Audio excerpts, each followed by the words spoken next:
Welcome back to our next class. It's quite a relaxing one today. We're going to be focusing on a lot of stability exercises and mobility and just low-level strength exercises so you can really focus on your technique of engaging those corset muscles. We're going to get our perfect posture, legs parallel, knees soft. Think of your pelvis like a basin of water. We're just going to tip a little bit of water out of the front of our basin. We're going to come back to neutral. We'll tuck the tailbone under as we tip water out the back of our basin. It's just moving between extension and flexion through your lumbar spine. Listening to your body. If it's too uncomfortable for your lower back, for instance, to go too far in one direction, stop just before that point where it becomes uncomfortable. I'm going to come into neutral. My hip bones, my pubic bone will be in the same alignment, a vertical alignment, being aware of that natural curve of my lumbar spine. I am in neutral pelvis. I'm going to lift up, stopping the stream, lifting up, stopping gas. So lifting up through the pelvic floor like an elevator, going from the basement just up to the lobby. And at the same time, I'm going to tighten up my belt as I draw my hand below the belly button in towards my spine. So I'm engaging these corset muscles around 25-30%. Pelvic floor, transversus abdominis. I'm long through my spine, length through the crown of my head. I'm rolling my shoulders, mobilizing my shoulder blades, my scapulae. And in a moment, I'm going to settle those shoulders down as if they're resting on a shelf. Get that little connection between them to open up the front of the shoulders and chest. Nice deep breaths into the base of the ribs. And nice deep breaths out. So feeling those ribs expanding to the side as you breathe in. And feeling them come back in as you breathe out. You're still keeping that connection with your corset muscles. Just assume you're doing that unless I say otherwise. On my next out breath, I'm going to laterally flex, just sliding the hand down the outside of my thigh. Breathe in as I come back to vertical and breathe out as I gently lengthen out the elastic muscles on the other side as I breathe out, breathing in. So just listening to your body, never forcing it.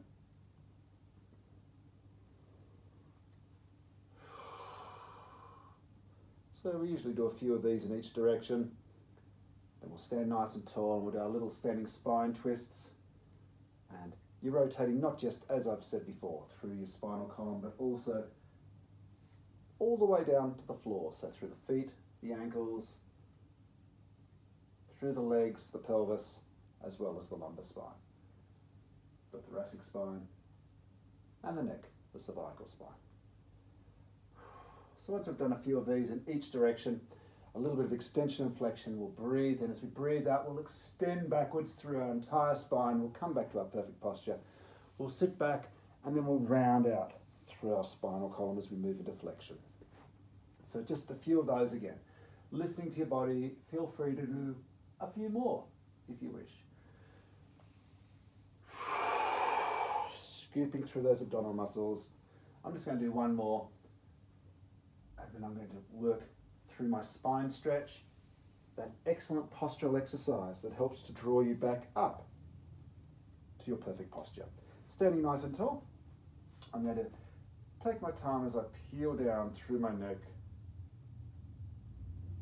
then through my thoracic. So one vertebra at a time, just rolling down.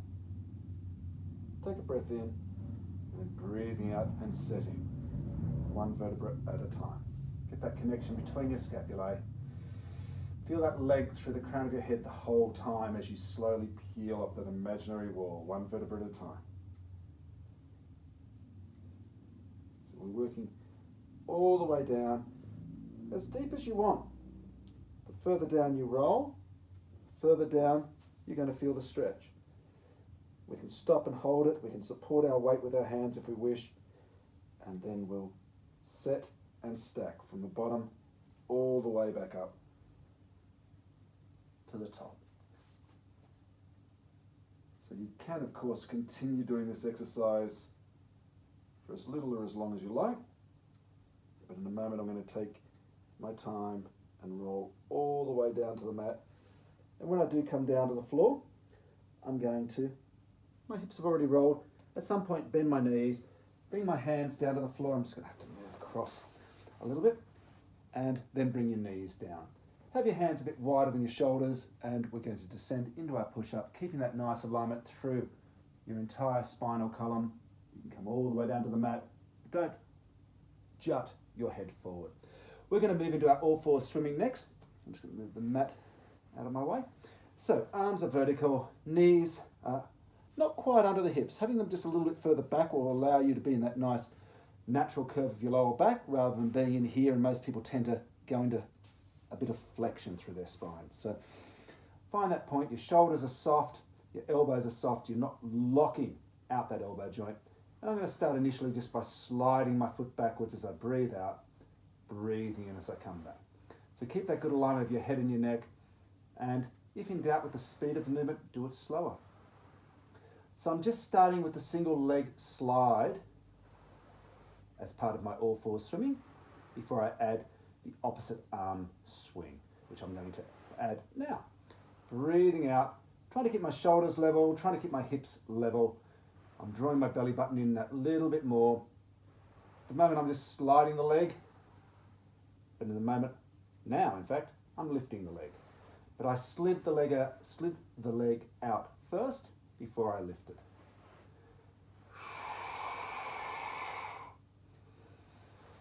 I'm breathing out as the limbs move out. I generally do breathe out during the more difficult phase of the exercise. Exhale on exertion is an easy way of remembering it.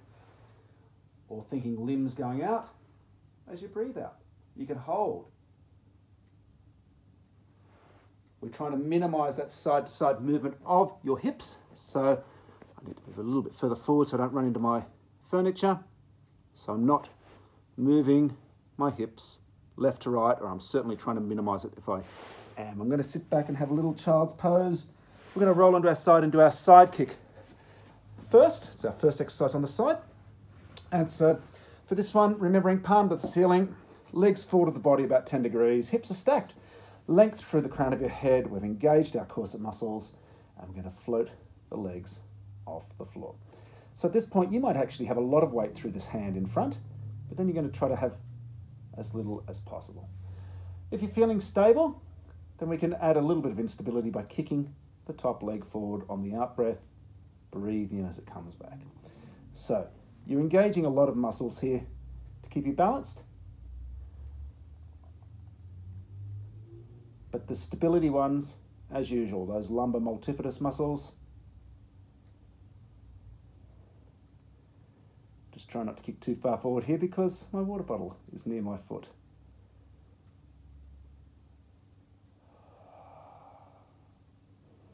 So I'm trying to keep the rest of my body nice and still. You might remember we've got the little version with the little small circles. And you can also try to think of lifting that arm up. There's a lot of variations with your side kick, but all of them, you're trying to keep your shoulders, your hips nice and still. You're trying to keep your alignment. That leg that's not moving is exactly that, not moving. It's nice and still. The other leg is kicking forward, only to that point where you start to feel a little bit unstable. Not too unstable, and then you bring it back. So it's just getting that little bit of instability. If you go too much into instability, it becomes wildly unstable. You're going to start recruiting a lot more of your global muscles. We're going to roll back onto our back. In fact, it'll be the first time today. On our back, we're going to do our hip rolls. I'm going to spin around for this one. I'm going to be sliding on the carpet. And so I'm going to have my buttocks quite close to the bottom of my mat. I'm going to find my neutral pelvis as usual. I'll start with a couple of knee drops and then I'll move into my hip rolls. So breathing out, I'm going to keep that marble on my plate on my tummy, breathing in as I come in. And swapping legs. So I'm tuning into my sense of touch a lot. In fact, I have my eyes closed right now. And especially across the back of my pelvis and my sacrum, I'm noting whether or not I'm rolling left to right. I'm also using my hands to check on what's happening. They're not bracing me, they're just checking. They're like observers, not peacekeepers. I'm now going to move into my hip rolls. Sliding out, creating a nice deep groove in my carpet before I rotate the leg in and slide back on that same groove.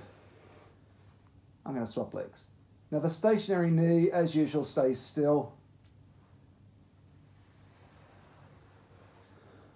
Breathing out as I drop out and as I slide out and lengthen, rotating in as I breathe in and slide in, also on the in-breath. So just taking your time, being aware if you are rolling the hips. So awareness is very important. If you are rolling them, try to minimize it as much as possible and try to come back to neutral as soon as you are able. Just one more of these.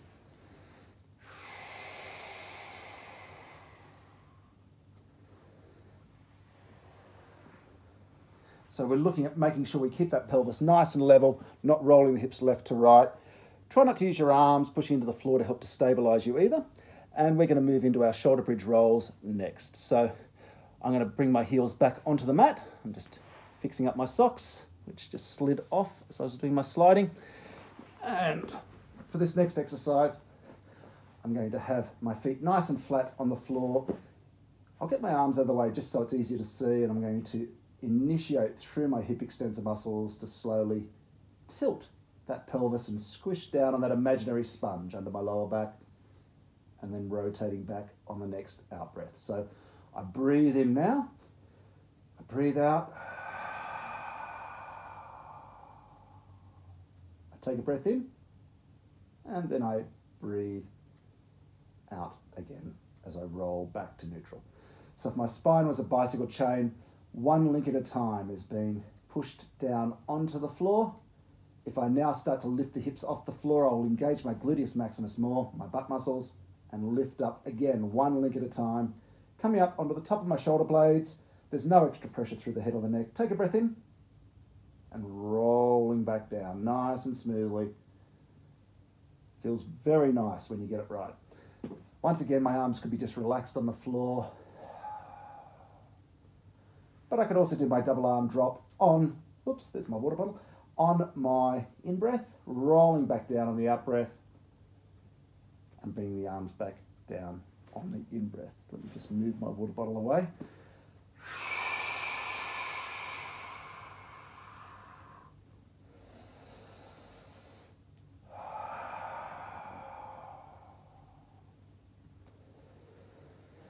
Just a couple more of those. Listen to your body. Sometimes you'll just want to work through that lumbar spine. Other times it'll be feeling right, nice and supple, nice and smooth, and you'll just continue then rolling up through your thoracic. As I mentioned, no extra pressure through the back of the head or the neck. We're going to finish that particular repetition, and we are going to roll over onto our other side, and we're going to do our side kicks. So same as the other side, perfect alignment for every exercise. So palm to the ceiling, legs are forward of the body, hips are stacked, shoulders are stacked. That arm is completely vertical right now, and I can leave in that position. But I generally will have this hand on the floor initially to float the legs off the floor. I'm also working through some other muscles which you may not realize. So if you were to check on your external obliques here, your love handle muscles, they're definitely working. You're working through the gluteal muscles here. You're also working through the inner thigh muscles, the adductor muscles. We've got a nice exercise coming up for those next class. But for the moment, let's get our alignment, maintain it, and then you can add the side kicks. So the kicking forward as you breathe out, nice and controlled. You're pivoting at the hip joint, breathing in as you come back. Keep that good alignment through your head and your neck as well. And as I've mentioned before, there's plenty of ways of making this a little bit different. Sometimes it's easier, sometimes it'll be harder. The actual gluteal lifts can also be done with this exercise as well. I tend to do them more with the leg bent on the floor. So I do it as a separate hip exercise, but they can certainly be done with the side kick as well. So just finishing off that particular side kick, we are going to roll back onto our back, and we're going to do our one leg circles. So with our hip rolls and our knee drops a few minutes ago, we wanted to think of that marble balance on the plate on our tummy. With this exercise, it's exactly the same. As in, we want to maintain that alignment. Be aware if you are rolling left to right. And in fact, if you just stop right now and just do what I'm doing right now, just roll the knees and the pelvis slightly left to right. Tune into what you can feel across the back of the pelvis and the sacrum. And try to minimize that movement as much as you can. I've made the movement really small now. So be aware of when you do roll, so that when you do that during the exercise, you go, whoops, I'm rolling. I want to try to stop that.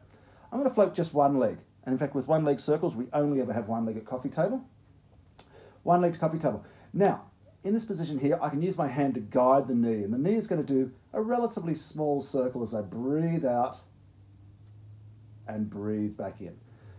So, as the knee goes out, with these smaller circles, the ankle, the shin, the foot, they all go out evenly as well. As they come back, they also come back evenly. I usually do anywhere between 6 to 12 in one direction, and then I'll breathe out as I go the other direction, breathe in as I come back, and so on. So, yeah, half a dozen to a dozen in each direction before we then switch legs. I only probably did half a dozen with this leg before I changed. When we do the really large circles, which we're not doing today, I would probably halve those numbers. I might only do 3 to 5 in each direction. I'm going to return that foot to the floor. I don't really need to use my love handle muscles much for this exercise at all.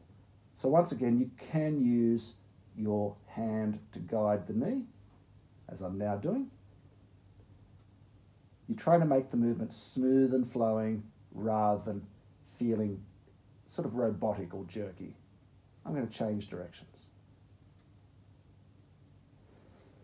So nice and smooth, remembering we only ever do this with one leg at coffee table. For stability wise, it would actually be easier if the second leg was at coffee table. For strength, it would be harder. So you shouldn't really need to use the love handles much. So I've done both directions. I'm just going to do a little bit of spinal rotation. I'm going to put my arms out to the side. I'm going to slowly drop my knees to the left, roll my head to the right. I can feel that stretch not just through the hips, but through the side of the waist and the lower back. Breathe in as you slowly come back to the center. And breathe out as you go the other way. I like to think of my spine as like a wet hand washer, and I'm just gently wringing it in my hands one way, and then gently wringing it the other.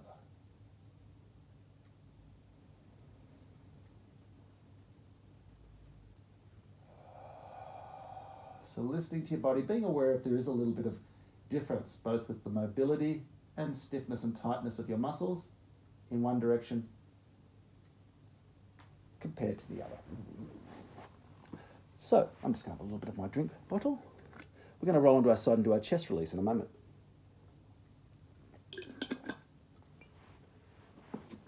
So I'm on my right hand side. Knees are bent to 90 degrees. I've got nice length through my spine. I'll engage my corset muscles. So always looking to get your A, B, C's. Alignment. You're going to be breathing into the base of your ribcage. That's the B. And C is centering or corset muscles. I'm going to guide my head initially and focus on the rotation of my ribcage. I'll talk you through the breathing in a moment. Try to keep your hips and legs nice and still. Look, if there's a little bit of movement, it's not the end of the world, but if it starts to limit your rotation, as in you can rotate so far you're touching the floor and you're not getting the stretch across your chest, then you definitely do want to keep these still. So for the most part, just try to keep them as still as you can, and that way we can focus on the rotation of our spinal column. And predominantly, that is coming through the rib cage right now. There's a tiny little bit that comes through the lumbar spine as well. At the moment, there's no rotation at all through my neck, but there will be if I straighten that arm out and I watch my hand do that arc. I get that rotation through the neck as well. So let's get into the breathing. I'm going to do the more 45-degree arc this time. Breathing in and breathing out. I could hold this position if I wanted to. Breathing in and breathing out. So generally as the arm is coming up towards the vertical, you're breathing in, and as it's moving towards the floor, you're breathing out. If in doubt though, just keep breathing. Don't hold your breath. You can add rotations if you're doing the circles or if you're doing your holds. And of course we get to change directions as well. This is also extremely good because of that minimal rotation you get through the lower back. It's good for working through that area, but having the rotation through your rib cage helps the lower back as well. So having that mobility through our rib cage, such as in swan dive, shoulder bridge roll, and this exercise, assists the lower back. We're going to go into our Supermans next, which is a variation of the prone swimming. And you may remember with this one, I'll just quickly remind you with the prone swimming, I'm in neutral pelvis, I've drawn my hips slightly up towards my ribs, I've got those thumbtacks under my belly button, and this is the one where you'll engage one glute max, you'll feel that muscle sort of inflate like a balloon before you think of then lifting and stretching the leg away, and then you'll relax it down, you'll feel the opposite glute max, the other one. Engage like a balloon before you stretch that leg away. You still want to feel exactly that same thing, but you won't be able to check it with your hands this time. My hands are wider than my shoulders, like a star jump, and I'm going to stretch out through my left leg and my right arm. I'm also stretching out through the crown of my head, and my nose comes just off the mat. Breathe in as you relax. I'm still engaging my glute max first before I think of lifting and stretching the leg away. You'll notice I'm not lifting particularly high.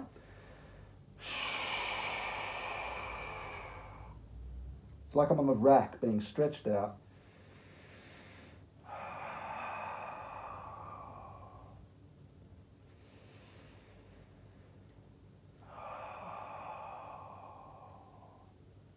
You can also hold that position as well.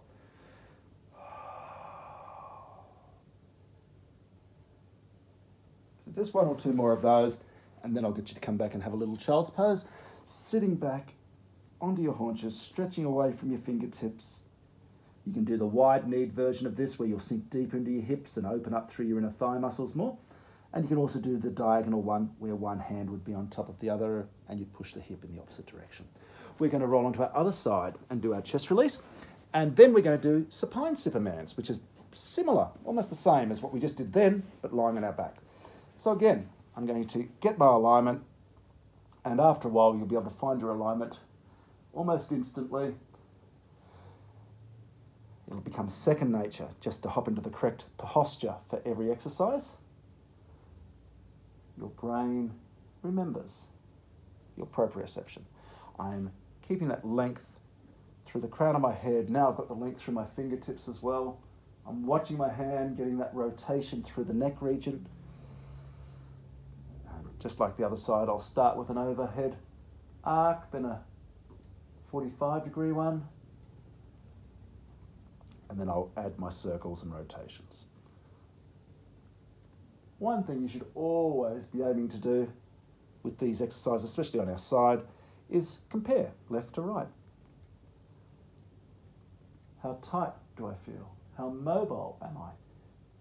You might have the same amount of mobility overall, but most of it might be coming from the rib cage on one side, and most of it might be coming across the shoulder joint on the other side. So just be aware of the differences between left and right.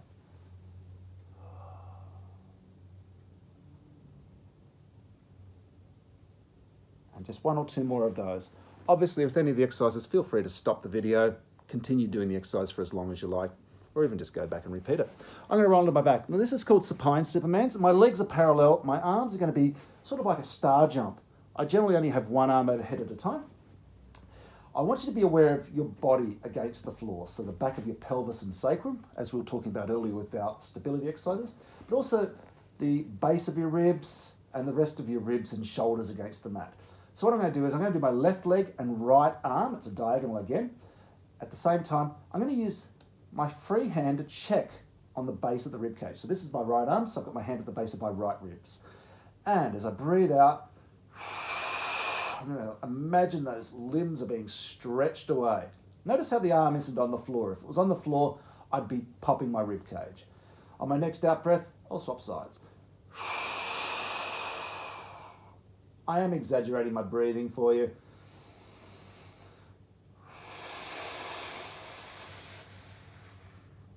But the speed of the breathing is what I'd like you to try to achieve as well. This is particularly nice for your lumbar connective tissue.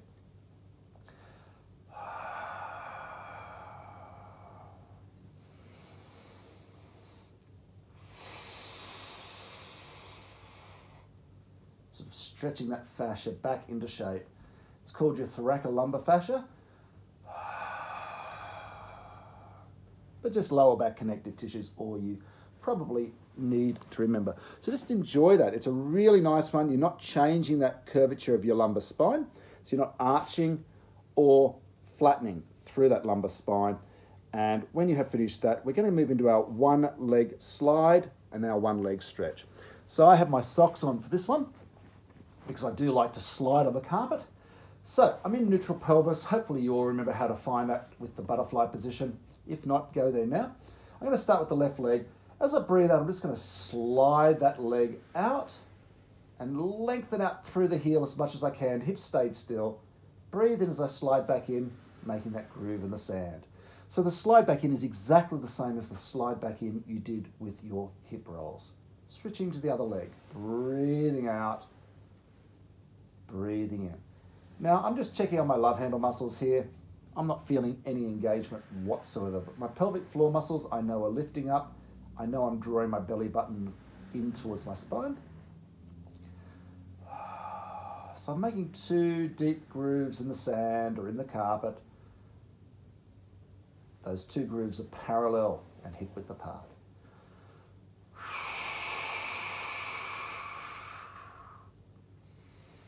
I'm going to continue doing the same movement, but this time I'm just going to have one leg at coffee table. In fact, I don't have any double leg at coffee table or 100 position at all today in this class. Breathing out. Now, I am checking through my love handles, and what you may notice with yours is you'll probably notice there might be a little bit of engagement now, and probably just a little bit more as you straighten and lengthen that leg away, and then a little bit less as you come back. For me, I don't really notice much here at all, and maybe just a slither of engagement here. So that's probably because I've just been doing this for a long time. So breathing out as you stretch out, breathing in as you come in. I only have one leg at coffee table, and that leg is obviously having to do multiple reps before I switch to the other leg. I'm going to return that foot to the floor now. I don't need to do a huge amount of this. I am doing this more as an awareness exercise and a low-level strength exercise. If I wanted to make this easier, I wouldn't straighten the leg all the way out. I'd only straighten it out a little bit, and then I'd come back. So you can certainly make this easier. Another way of making it easier is when it comes back, you could use your hands to support some or even all of the weight of the leg. Have a rest, and then go again. So there are ways of making this exercise quite easy, strength-wise at least. Sometimes if you are rehabbing or you do have an injury through your lumbar spine, for instance, that will be a challenge in itself. Hopefully we don't have to worry about that. When you're finished doing this, I'm just going to do some pelvic clocks. Now, if I was to do both legs at coffee table, my round the clock stretch, which is another lovely release through that lumbar region. It's like a little massage around my sacrum. This one, I really love it. But I'm just feeling what I can feel around the back of my pelvis and sacrum. You should be becoming a lot more in tune to that region. But we can continue doing that same movement with the feet on the mat, and you'll notice you can get a lot more extension with this one.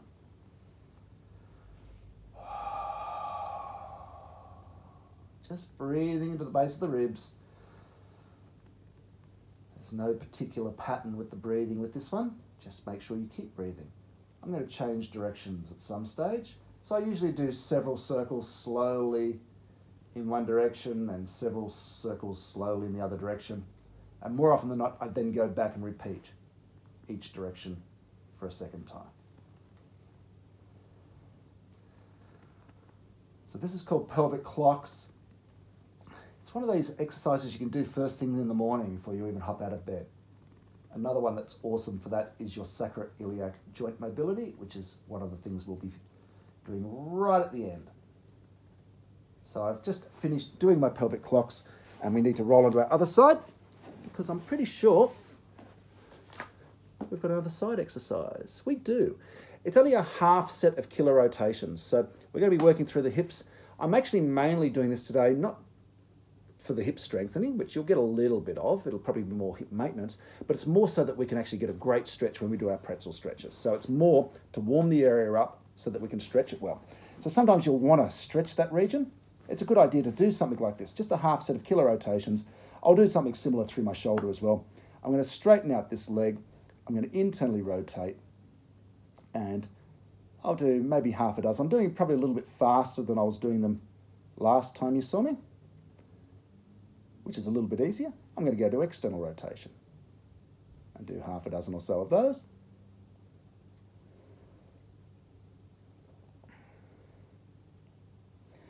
And I'm going to go from toe to heel, toe to heel.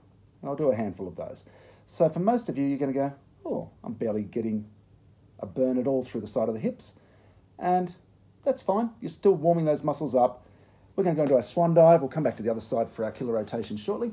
So swan dive, lovely work through that thoracic region, which will take some load off the lumbar region. You might just start with a small movement and then relax back to the mat. It's a good habit to get into, is just to do the small region. Don't worry about doing the full spinal extension and the hip extension until after you've done at least a few through the neck and the rib cage.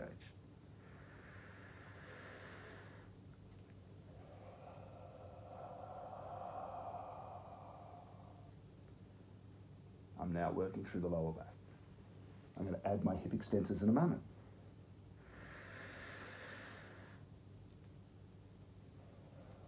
Feeling the length through the crown of my head as I work my way down my spine, from the back of my eyes to the back of my thighs.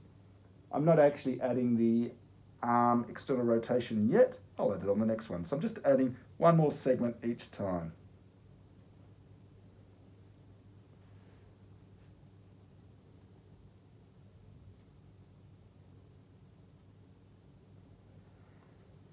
Just one or two more of those. So again, you're just wanting to feel that articulation through your spine, one vertebra at a time, from the back of your eyes, which is the base of the skull, all the way down, so through those 24 or so movable vertebrae, through the hips, and you'll end up getting into the muscles at the back of the legs as well. When you finish doing that, we need to roll onto our other side to finish off our killer rotations, just remembering it was only a half set today, so it's not as mean on your hips.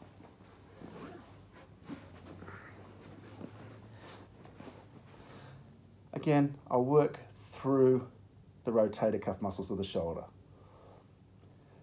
You probably remember that the more you lift the leg up towards the ceiling, the more you will feel the burn through the gluteals, the muscles at the side of your hip. I'm going to go into my external rotation now. So with the arm, I usually keep the hand relatively close to my thigh. And I try not to lift the arm up more than about 40 degrees, which is about where I'm coming to now. Otherwise, I'm going to go to toe to heel now. If you do, your deltoids will start to kick in and do the work instead of one of those rotator cuff muscles.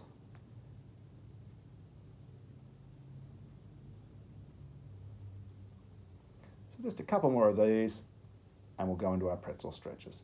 So, rolling onto your back, crossing the knees the way guys do it, the ankle above the knee, draw that ankle in, pushing the knee away. And I'm feeling a lovely stretch through my glute medius, glute minimus, and my TFL, my tensor fasciae latae, so those gluteal muscles, side of my hips. And we'll also get into our deep lateral rotators by pulling that knee across towards the opposite shoulder and getting into those back pocket muscles. I use my breath to try to sink deeper into the stretch. On each out breath, just trying to ease deeper into the stretch. More often than not, gravity can help you with, depending on your body position. Never forcing it with stretches. And the rule of thumb with stretching is the more specific the stretch, the slower you want to go into it, and the slower you want to come out of it. Very much applies to neck stretches. Always do those very, very gently, very, very slowly.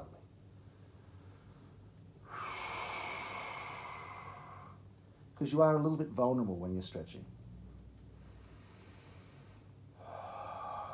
So I am just adding that little bit more pressure through this hand as I'm breathing out I'm going to go into my deep lateral rotator stretches now.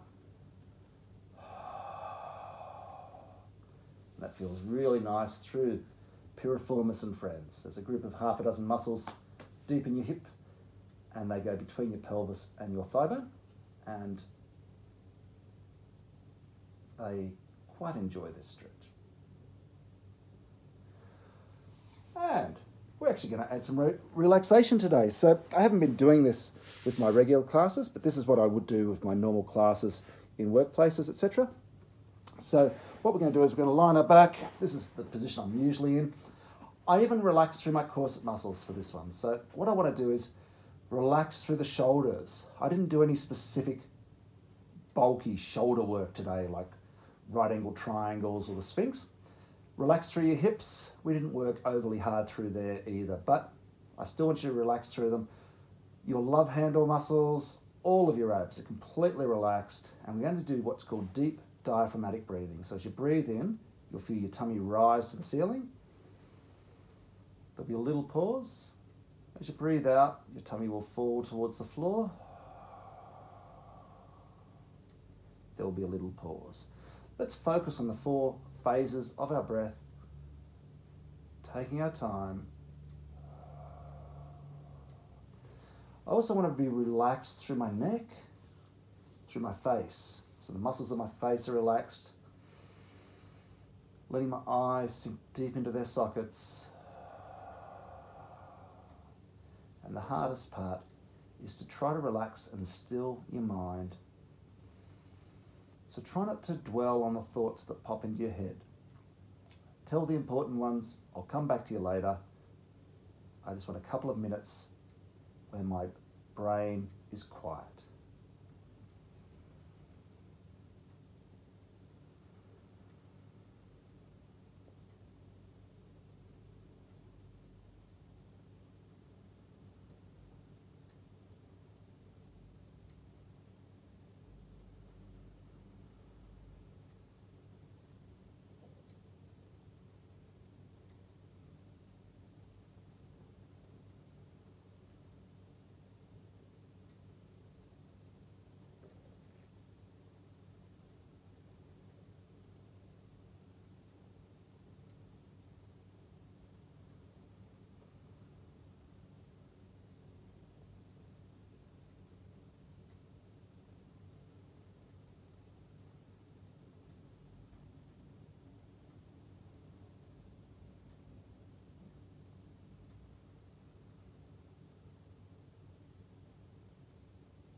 I'm going to just move into my sacroiliac joint mobility exercise. I'm going to just slowly push one hip and leg away from the body as I draw the other hip and leg in, and then I'll slowly switch. My pelvis moving like a seesaw.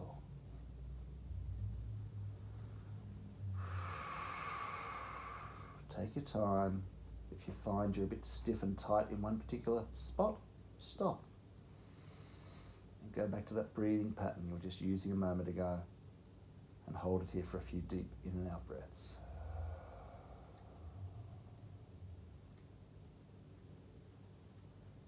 It's very useful to get into those smaller muscles once you've relaxed all those globals after something such as our relaxation that we just did.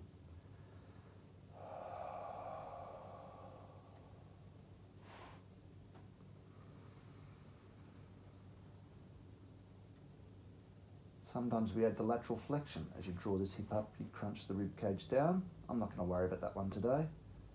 And other times we go into our morning yawning stretch as well. Again, I'm not going to worry about that one today. What I will do is, before I come up, is I'm going to just come up to seated for a few moments. So spend a few moments in a seated position because your heart now has to get used to pumping blood uphill to your brain. As we all know, it's a lot harder to go upstairs than it is to walk along a corridor. And our heart has to work harder when we are vertical as opposed to when we're horizontal. I'm going to take my time and I'm going to come up to standing. And when I am standing, I'm going to just do a couple of standing gentle spine twists. So I'm going to stand nice and tall again, feeling that length. And I'm going to breathe out as I rotate, remembering that rotation starts from your feet, through your ankles, through your legs, across the pelvis, and all the way up your spinal column. Comparing left to right.